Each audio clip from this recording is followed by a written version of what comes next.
अपने आप को अपने आराध्य देव के पूर्णतः समर्पित किए हुए, जैसे रखें, जैसे चलाएं, वैसे वैसे उन्हीं के अधीन हुए उनकी कृपा में बहते चले जाना। जैसे रख रहे, जो करा रहे, अपनी संपूर्ण जिम्मेदारी, अपना अस्तित्व उनके चरणों में समर्पित कर देना संपूर्ण भजन है। ये हृदय में उसी क्षण ये प्रारंभ हो जाता है जो आचार्य चरण कह रहे हैं, जहां उपासक का चित्त समर्पित हुआ, अधीन हुआ गुरुदेव के, आराध्य देव के गुरु कृपा से ही संभव है। ये भावना, ये आशा बनने लगती है। श्री गया प्रसाद जी महाराज कहते हैं कि साधक तुम्हें जो वहां कछु करनो है, ऐसे ही शब्द है, ब्रजवासी बाबा थे, उनके वचन है, जो वहां करनो है वो यहीं कर चलो। हर समय जब विचार में मगन रहो कि वहां जाऊंगो, ऐसी बाबा के वचन है, वाणी है, वहां जाऊंगो, ऐसे करूंगो, ऐसे सेवा करूंगो, ऐसे उन्हें प्रसन्न करूंगो। हर समय इस तरह से आपका चिंतन बना रहना चाहिए। इसी को सहज में, साधारण भाषा में कल्पना कहते हैं, और अपनी उपासना मार्ग में इसे भावना कहते हैं। श्यामा श्याम के सुख के लिए कैसे उन्हें सुख पहुंचाएंगे। बैठे हैं, माला चल रही है या श्वासों की माला चल रही है और चिंतन चल रहा है, ऐसे श्रृंगार करेंगे, ऐसे उनकी सेवा करेंगे।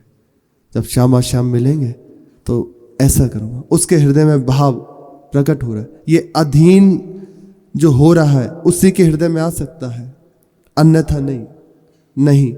आचार्य गुरु इष्ट के अधीन जो हो रहे हैं उन्हीं के हृदय में स्फुरित होता है, क्योंकि एक मार्ग है।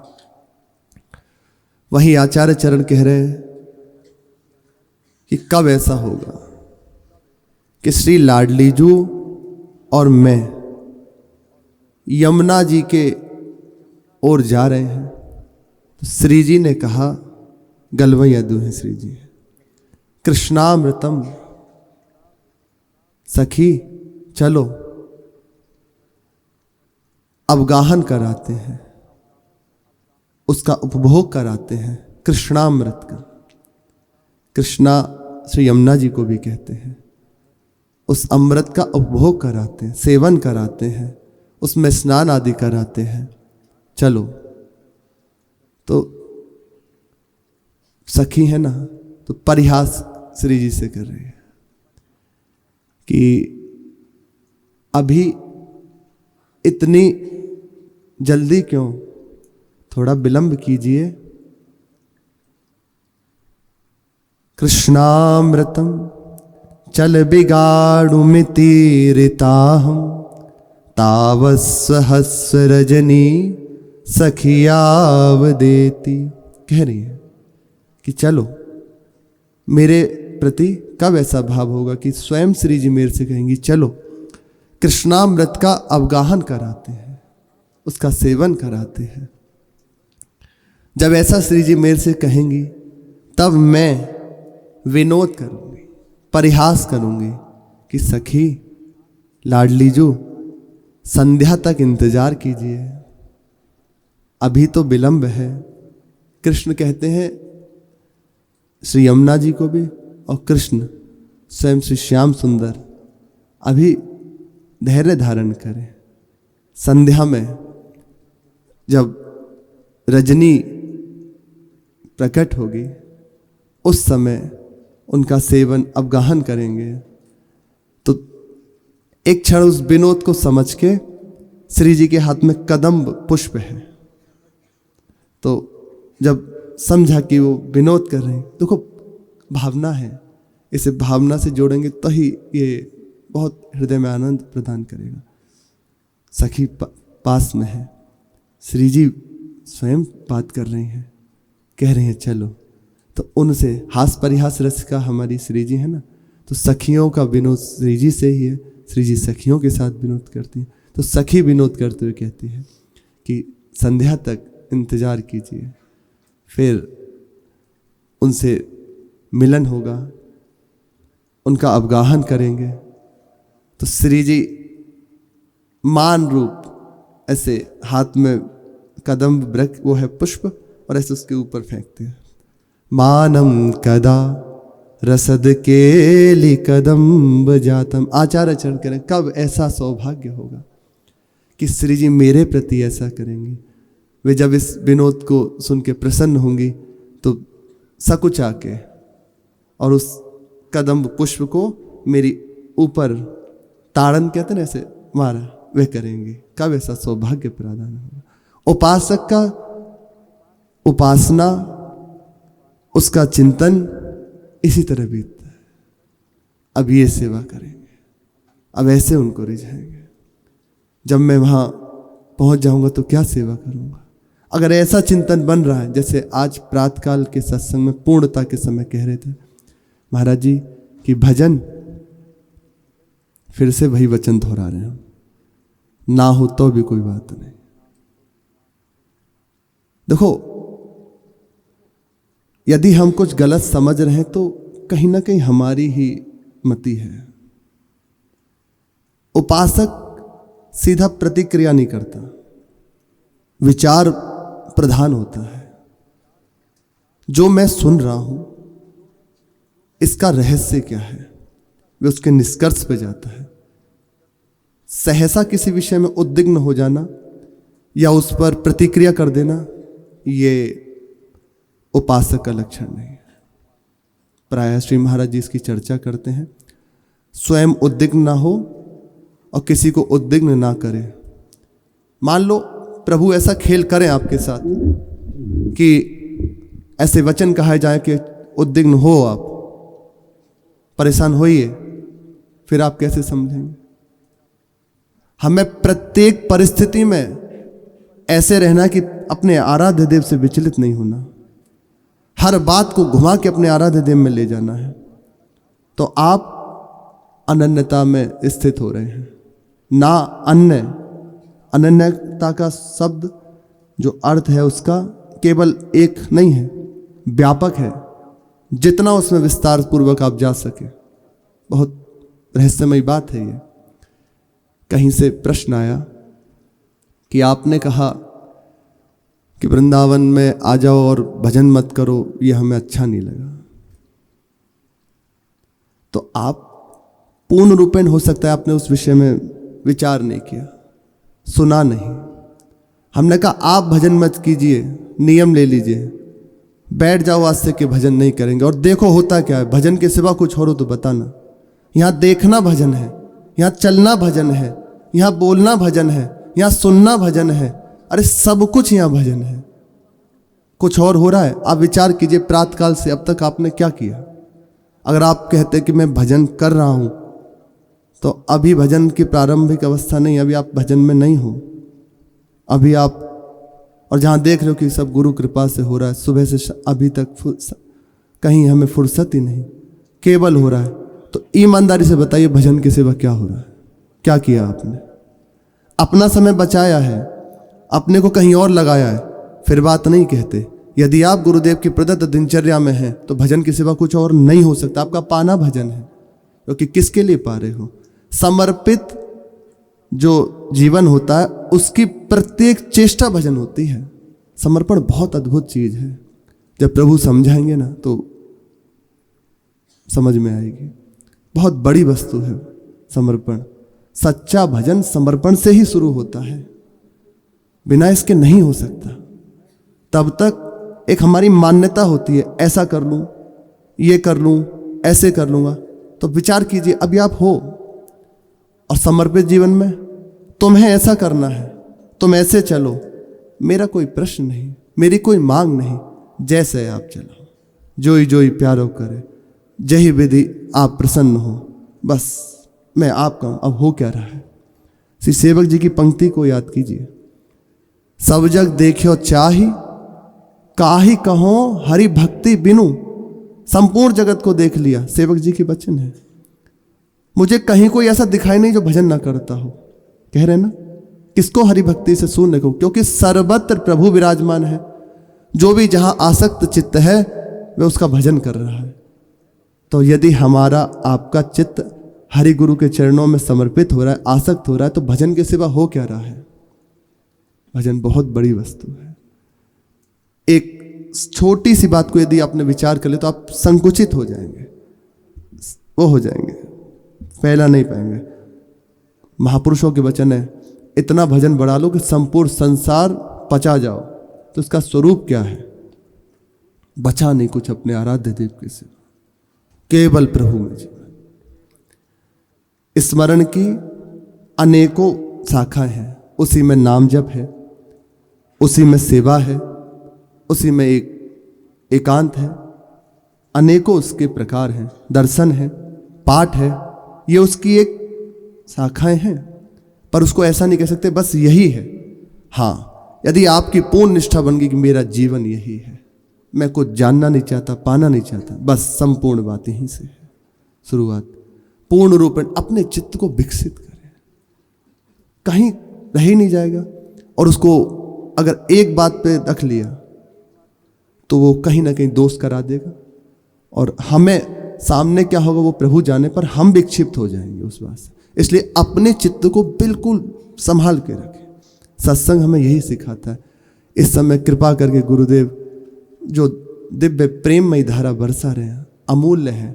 आपको लगेगा कि आपके गुरुदेव हैं, आप ऐसा कह रहे हैं, पर कई बार बात छुपाते छुपाते कह जाते हैं। दिव्य है। एक सहज में एक होता है जैसे पढ़ा उस विषय में बोलना, एक होता है धारा का प्रभावित होना। आप यदि चित्त को जोड़ें तो आपको अनुभव होगा वास्तविक ऐसी दिव्य धारा है। बहुत ये नहीं मिलेगी, नहीं मिलेगी, पक्का नहीं मिलेगी। सिद्धांतों का वर्णन है, अब हम भी कर रहे हैं, पर वो बात जो वहाँ हो रही है वह साधारण नहीं है। वो एक अमूल्य अलौकिक धारा है। अच्छा, अनुभव तभी होगा जैसे आज कह रहे थे कि जिस समय वस्तु हमारे बीच से अंतरित हो जाती है तब लगता है कि थी। इसलिए हमें ऐसी चूक नहीं करनी। आज अभी इसी क्षण से इतना कस देना है, कहीं भी कहीं कसर न रह जाए, खालीपन न रह जाए अपने आप को आज अभी से। नहीं तो किसी का क्या होगा वह प्रभु जाने, पर हम विक्षिप्त हो जाएंगे, हम परेशान हो जाएंगे। ये बात कहीं किसी को दोषयुक्त के लिए नहीं है, समझने के लिए। अगर इसमें सोचा जाए कि आप ऐसी बात कह रहे हैं, नहीं, संभालने के लिए। दो प्रकार होते हैं। किसी के प्रति दोष वृत्ति हुई और उसके अंदर बात आई इसको गिराओ, कैसे भी पकड़ा ना, अब आए ना लाइन पे ये, तो वो गिरेगा नहीं गिरेगा उसको प्रभु जाने, पर आप गिर गए आज अभी इसी क्षण से। और एक होता है कहीं आपको कोई बात देखी कि वह उपासक यदि समझ जाए तो ठीक रहेगा, ऐसा हो जाए तो अंदर से प्रार्थना है, प्रभु आप कृपा करें, या तो मेरी मति संभाल दीजिए, मुझे गलत अनुभव हो रहा है, या आप कृपा करें कि उसको संभाल दीजिए। और उससे वार्ता जैसा हम समझ पाए, जैसा हमारे हृदय में गुरु प्रेरित करें, तो निश्चित आपके हृदय में भावना है उससे उठाने की। यदि कुछ दिखा भी तो ये समझ जाए, ऐसा नहीं होना चाहिए। अपने परस्पर गुरु भाई हैं, देखा कि ये बात ठीक नहीं है तो उसके संभालने के लिए वह श्री जी के चरणों में बढ़े, इस भाव से उसको कहा जाए, उसको संभाला जाए, तो आप निश्चित मानना उसका हृदय शीतल होगा और लगेगा उससे कि हाँ ये ठीक कह रहे हैं, क्योंकि आपके हृदय में हित की भावना है ना। और मान लीजिए कोई प्रतिक्रिया वह करता भी है तो प्रभु देख रहे हैं, हमारा काम प्रभु से होना है, हमारा चेक प्रभु से फाइनल होना है, हमें किसी और से थोड़ी। बस भावना हो उसको उठाने की, उसके प्रति ये ना कि अब आए लाइन पे ना। इससे क्या होगा, आपकी उपासना बढ़ती चली जाएगी। छोटी सी यही अगर गलतियां ना हो ना तो बहुत जल्दी उपासना रंग लाने लगती है। हृदय में कुछ पूछने की जरूरत नहीं रहती, स्वतः कृपा से सब बातें स्फुरित होने लगती हैं। हृदय में यही भावना हर समय बनी रहे, कब ऐसा होगा आपकी ऐसे सेवा करूंगा। और ये संतों के संग से, सत्संग से बहुत जल्दी हृदय में आने लगता है। बहुत जल्दी। फिर भी हम प्रार्थना करते हैं सबके चरणों में, यदि कोई हमारी वाणी से ऐसी चूक निकल जाए तो पहले तो गुरुदेव की कृपा है, वह विराजमान है, भले हम बोल रहे हैं पर हैं वही। और दूसरी बात, कहीं यदि चूक हो रही है तो वो कहीं ना कहीं अहंकार है, तो प्रभु कृपालु है, वह संभाल देंगे। तो आप बालक जान के कि अपना बालक है, तो श्री जी से प्रार्थना करो, आप करुणा भरी दृष्टि से देख, तब समझ जाएगा अपना जान के। क्योंकि हमें कुछ स्पष्ट कहते हैं, बस कृपा से अब वही जाने जाने क्या उनको कराना है प्रभु की, पर वही बुलवा रहे हैं। यदि कहीं चूक है तो हो सकता है मेरा अहम है उसको संभालने के लिए, पर हो उन्हीं के द्वारा रहा है। आप देखेंगे तो आपको निश्चित समझ में आ जाएगा, पक्का।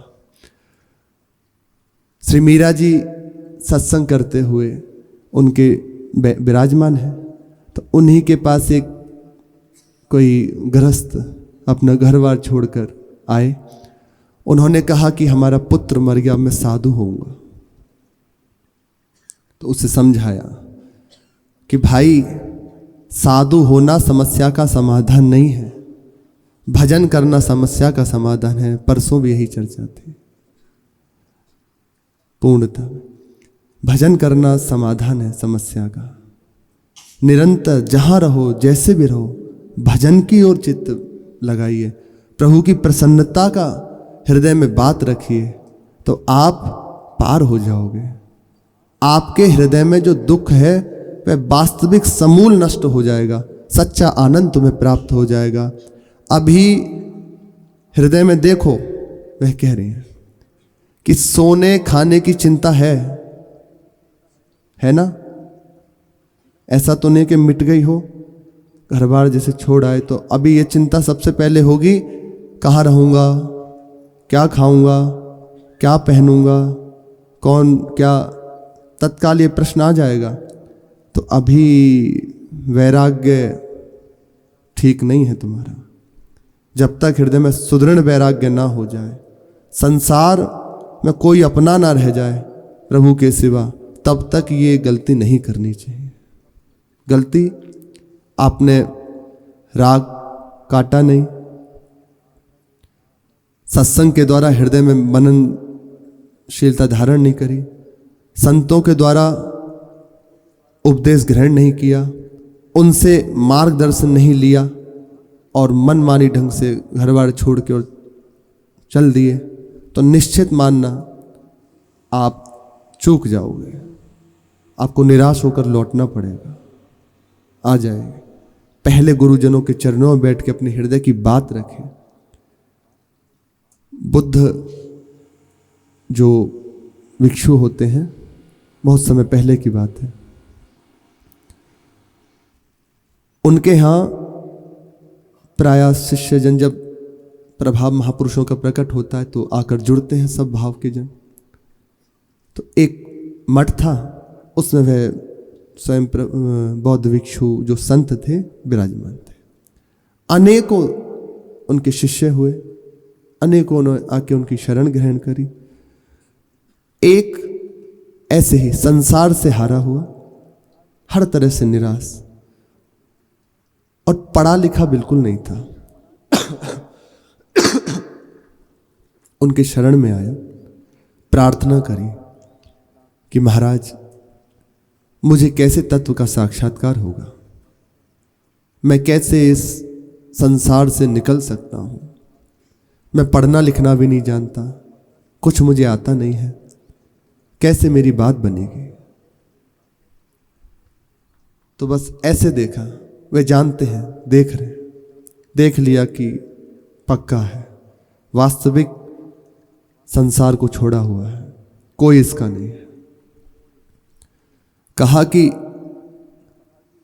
हम जैसा कहेंगे वैसा करोगे? बोले जी महाराज, बस एक ही यही है, मैं कुछ तो जानता नहीं, कुछ कर नहीं सकता, पढ़ लिख नहीं सकता, आप जैसा कहोगे वैसा करूंगा, इतना ही चाहिए बस।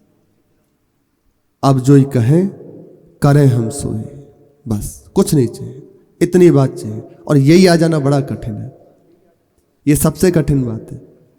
पर उन उपासक के हृदय में आई बात कि मैं बस जैसा आप कहोगे वही करूँगा।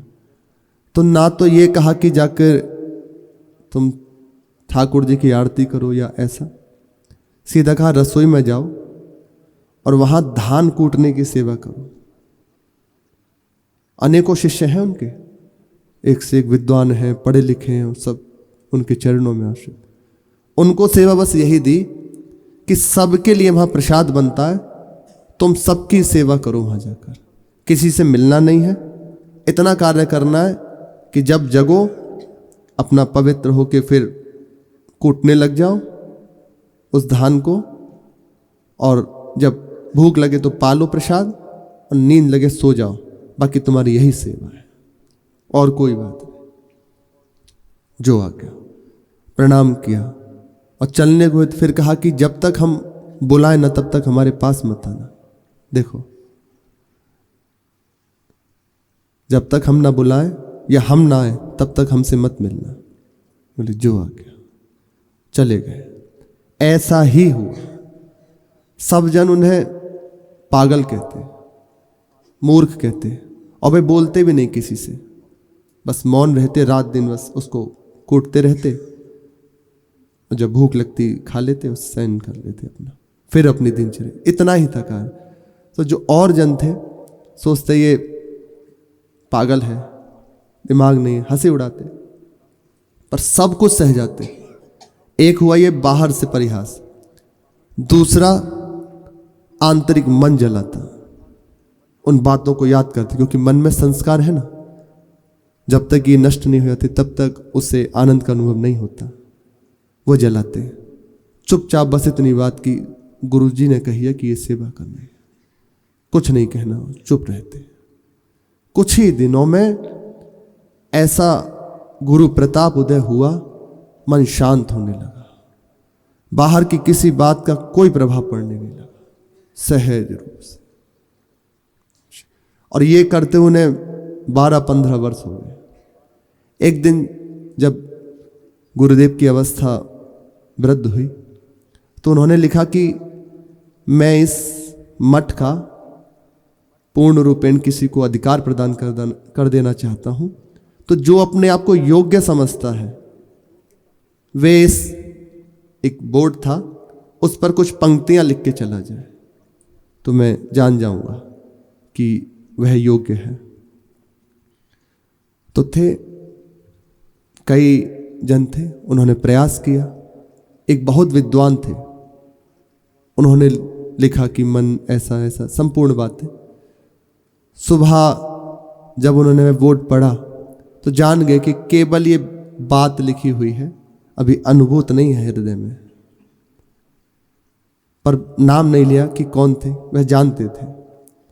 जाकर संपूर्ण सब परिकर को बुलाया और कहा कि मैं समझता था कि अपने योग्य हो गए हैं आप सब, लेकिन मैं देखता हूं कि अभी किसी में वह योग्यता ही नहीं आई। सब चुप, क्या कहें, और अपने कक्ष की ओर चले गए। ऐसी चर्चा हो ही रही थी इस विषय में, तो 2 उपासक उन्हीं के उस रसोई घर से आगे निकलते हुए गए।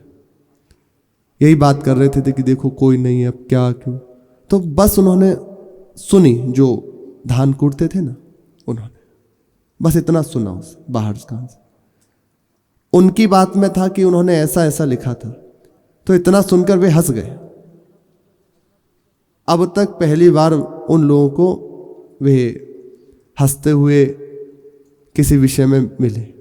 वह रुक गए और अंदर गए, पूछा कि तुम हंसते क्यों हो, पर वो सहसा नहीं बोले। बोले बताओ, हम जानना चाहते हैं, क्योंकि इस समय ऐसी ही बात कुछ चल रही है, तुम हंसे क्यों।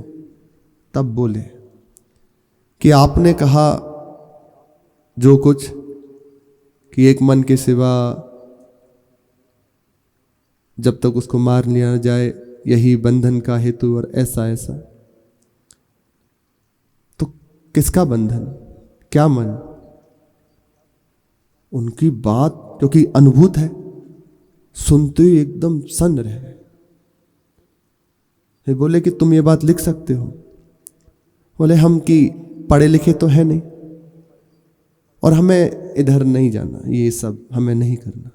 पर बहुत आग्रह उन दोनों ने किया कि एक बार तुम हमारे कहने पर इतना कर दो, कुछ उस पर लिखवा दीजिए कि ठीक है, मुझे लिखना तो नहीं आता पर लिखना तुम दोनों कि हम लिखेंगे।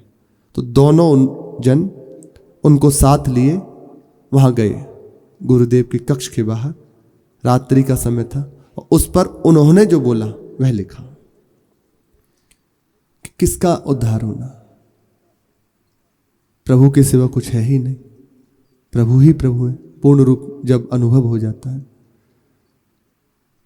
उनकी ये बात पढ़ के और नीचे लिख दिया था धान कूटने वाला। अब गुरुजी ने पूछा नहीं किसी से, रात्रि में किसी कार्यवश निकले और जब उसको पढ़ा तो सीधा अपना लुकट और लिए उनके पास पहुंचे। देखते ही साष्टांग प्रणाम किया, कहा कि जिस वस्तु की अनुभूति की हम बात कर रहे थे वह तुम्हें हो चुकी है। अब गुरुदेव प्रमाणित कर रहे, अब हमारी आज्ञा है यहां से इसी समय चले जाओ। और अपना दंड दिया और वस्त्र दिया, कहा जहां रहोगे वहीं ये सब वैभव तुम्हारे चरण चूमेगा, पर इस समय चले जाओ, नहीं तो कहीं ना कहीं ईर्ष्या के कारण तुम्हारा अहित हो सकता है। तो रात्रि में ही वहां से उन्हें विदा कर दिया। तो जहां कहने की बात थी, जो मुख्य बात थी, सच्चा हृदय में दृढ़ता थी, विचलित नहीं हुए, चल दिए, पा लिया उस लक्ष्य को। एक ही बात कि कैसे मैं पा सकता हूं, अपने पूर्ण अयोग्यता, गुरुदेव की अधीनता, हो गई वस्तु के अनुभव। तो मीरा जी कह रही है जब तक हृदय में दृढ़ता से बात ना आ जाए तब तक ऐसा खेल ना खेले, बिना गुरुजनों की आज्ञा के इस ओर ना बढ़े, वे जब तक कृपा ना करते, जब तक हृदय में है कि मुझे किसी प्रकार की सुख सुविधा मिले, तब तक ऐसा विचार त्याग देना चाहिए कि वहां जाकर बढ़िया दूध मिल जाएगा, कक्ष मिल जाएगा और सब व्यवस्था है। तो जब तक व्यवस्था है तब तक, और जहां प्रतिकूलता आई फिर वापस वहीं खड़े हो जाओगे। सच्चा वैराग्य हृदय में जागृत होना चाहिए। मीरा जी एक पद में गाती है, भज मन चरण कमल अविनाशी, जेताई दी से, जो कुछ दिखाई दे रहा है, धरण गगन मां तेताई सब उठ जासी। जो कुछ दिखाई दे रहा है आज है कल नहीं रहेगा, और ऐसा ही है जो देख रहे हैं, कल बिल्डिंग थी आज नष्ट हो गई, कल कुछ वहां बन गया। जो कुछ दिखाई दे रहा है धरती में, आकाश में, सब मिटने वाला है, पीछे नहीं रहा। आज जो दिखाई दे रहा है आगे नहीं रहेगा। तीर्थ करता ज्ञान कथता, कहा लिया करवत काशी। तीर्थों का भ्रमण भी करता है, ज्ञान की बातें कहता सुनता भी है, पर हृदय में प्रभु की प्रसन्नता नहीं है कि उन्हें प्रसन्न करना है। तो क्या प्राप्त हो गया तुम्हें? एड़ देहरो गर्भ न करना, मिट्टी में मिल जासी, या संसार चौसर बाजी, सांझ पड़या उठ जासी। इस देह का गर्व मत करो, ये निश्चित मिट्टी में मिल जाएगी, गाड़ दिया जाएगा तो मिट्टी हो जाएगी, जला दिया जाएगा राख हो जाएगी, जल में बहा दोगे तो इसे वहां के जलचर जीव पा जाएंगे। इसका गर्व मत करो। ये संसार ऐसा मानो कि चौसर की बाजी फैली हुई है, संध्या होने तक सब समाप्त हो जाती है। सुना ना ब्रह्मा जी का, एक दिन में प्रातःकाल अपना वह दुकान लगाते हैं और संध्या को पूरा सब बटोर के सैन कर जाते हैं। यही खेल, और एक दिन में 14 मनु 14 इंद्र बदल जाते हैं। उसका विस्तार से वर्णन अभी हुआ ही है। कहा भयो है भगवा पहरिया, घर तज भया सन्यासी। देखो जोगी होए जुगत ना जानी, उलट जन्म फिर आसी। लाल वस्त्र धारण कर लिए तो क्या तुमने प्राप्त कर लिया? जो वस्त्र पहनते थे उन्हें छोड़कर और ये सब धारण कर लिया तो क्या मिल गया? केवल प्रभु को रिझाने की बात नहीं है तो सब ढोंग हो जाएगा। भगवत रसिकदेव जी कह रहे हैं कि किसको कहें, सब पैसे की आशा में लगे रहते हैं अपने इंद्रियों को सुख देने के लिए। जोगी होए, वैराग्य धारण किया, पर युक्ति नहीं जानी कैसे काम क्रोध आदि को जीतना है, कैसे इन्हें परास्त करना है, कैसे प्रभु के चरणों में अपने आप को समर्पित करना है, कैसे सतत उनका चिंतन करना है। ये गुरु चरणों में बैठकर जाना नहीं तो निश्चित मानो ये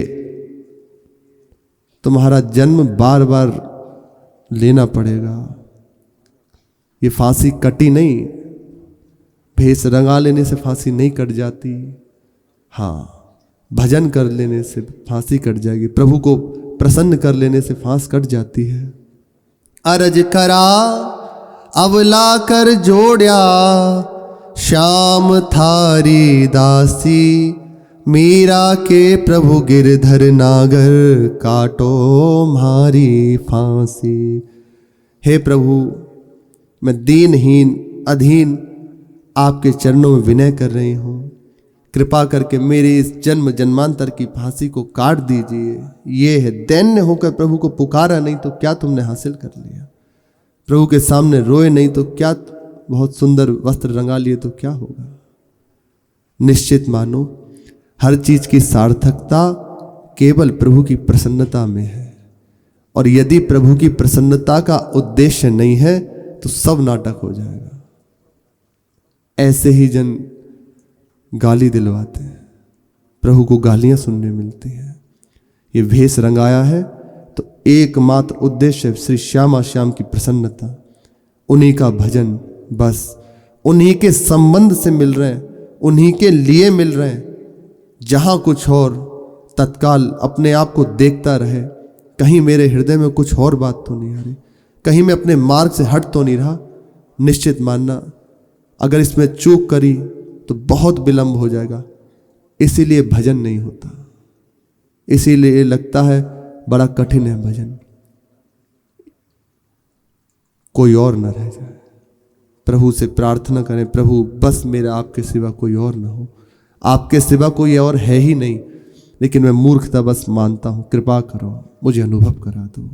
मीरा जी कहनी है सच्चा वैराग्य धारण करो, भजन का नियम लो तो तुम्हारी बात बन जाएगी। जहां रहोगे, जो साधु जन हो जाते हैं, महापुरुष हो जाते हैं, उनको जो प्राप्त होता है तो वही प्राप्ति तुम भजन करते हुए जहां रहोगे वहीं प्राप्त कर लोगे। शेष चर्चा आगे। श्री राधा वल्लभ लाल की जय।